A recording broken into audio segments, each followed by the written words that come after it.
Hello guys, welcome back to Mimi's life channel. இன்னைக்கு நம்ம இந்த வீடியோ எதை பற்றி இருக்க போதுன்னா, ஒரு சிம்பிளான 5 மினிட்ஸ்லேயே செய்யக்கூடிய ஒரு கொரியன் ஸ்டைல் இயரிங் தான் பார்க்க போகிறோம். இது கோல்டு கலரில் இருக்க போகிறதுனால நம்ம என்ன மாதிரியான காஸ்டியூம்க்கு என்னாலும் நம்ம இதை பேர் பண்ணிக்கலாம். வாங்க நம்ம வீடியோக்குள்ளே போகலாம்.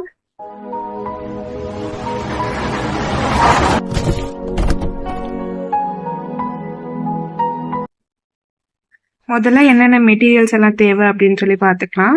நான் 2 ஊக்கு எடுத்திருக்கேன் அண்ட் 4 ஜம்ப் ரிங்ஸு. இந்த மாதிரி செயின், மெலிசான செயின் எடுத்துக்கோங்க. அது பார்த்தீங்கன்னா என்னோட சுண்டு விரல் சைஸுக்கு 2 எடுத்திருக்கேன், டபுள் சைஸு. அந்த மாதிரி 2 எடுத்துக்கேன், அளவு எடுத்து கட் பண்ணிக்கோங்க. தென் ஒரு ஐபின். இப்போ நாங்கள் வாங்க நம்ம செய்ய ஆரம்பிக்கலாம். முதல்ல இந்த செயினோட ஷேப்பை பார்த்தீங்கன்னா ஒரு சைடு பெருசாகவும் ஒரு சைடு சிறுசாகவும் நம்ம வச்சுக்கலாம். ஸோ இந்த மாதிரி ஈக்குவல் சைஸில் ரெண்டுத்தையும் வச்சுட்டு இது ரெண்டும் இணையிற இந்த இடத்துல நான் ஐபின் போட போகிறேன். ஸோ இந்த மாதிரி நான் போட்டதுக்கப்புறம் இந்த ஐபின் பெருசாக இருக்கு இல்லைங்களா, ஸோ நான் இதை கொஞ்சம் தேவையான சைஸுக்கு கொஞ்சம் கட் பண்ணிக்க போகிறேன். இந்த சைஸுக்கு கட் பண்ணிட்டு இந்த ஷார்ப் எட்ஜஸ் இருக்குல்ல, இதை நான் வளைச்சி விட்டுக்க போகிறேன். இந்த மாதிரி நான் வளைச்சி விட்டுட்டு இப்போ இந்த 2 ஹோல்ஸ்லேயும் நான் ஜம்ப்ரிங் ஆட் பண்ணிக்க போகிறேன். ஃபர்ஸ்ட்டு ஒரு சைடில் மட்டும் நான் ஜம்ப்ரிங் போட்டுட்டு அதுக்கு மேலேயே இந்த ஊக்கையும் நான் அட்டாச் பண்ணிட்டேன். இப்போ நம்ம இன்னொரு சைட்லையும் ஜம்ப்ரிங் போட்டுக்கலாம்.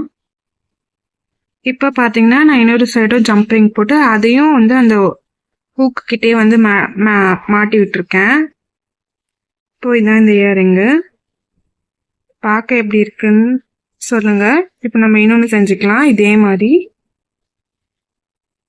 அவ்வளோதான். இந்த செயின் நான் பெருசாக எடுத்திருக்கேன். உங்களுக்கு வேண்டிய சைஸில் நீங்கள் எடுத்துக்கலாம். இப்போ இதுக்கு கீழே உங்களுக்கு வேணுங்கிற சாம்ஸை கூட நீங்கள் ஆட் பண்ணிக்கலாம். என்கிட்ட இப்போ குட்டியாக எந்த சாமுமே இல்லை.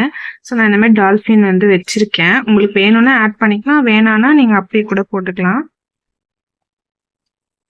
3வது ஆப்ஷன் என்னன்னா, நீங்கள் இந்த மாதிரி ஒரு பீட்ஸையும் நீங்கள் கீழேயே அட்டாச் பண்ணிக்கலாம். அதுவுமே நல்லாயிருக்கும்.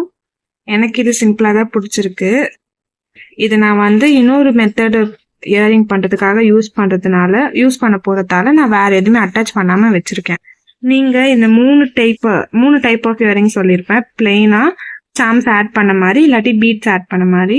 நீங்கள் செஞ்சீங்கன்னா எந்த மாதிரி செய்வீங்க, உங்களுக்கு இதில் எந்த டெக்னிக் ரொம்ப பிடிச்சிருக்கு அப்படின்னு சொல்லி மறக்காமல் கமெண்ட்டில் சொல்லுங்கள். தேங்க்ஸ் ஃபார் வாட்சிங்.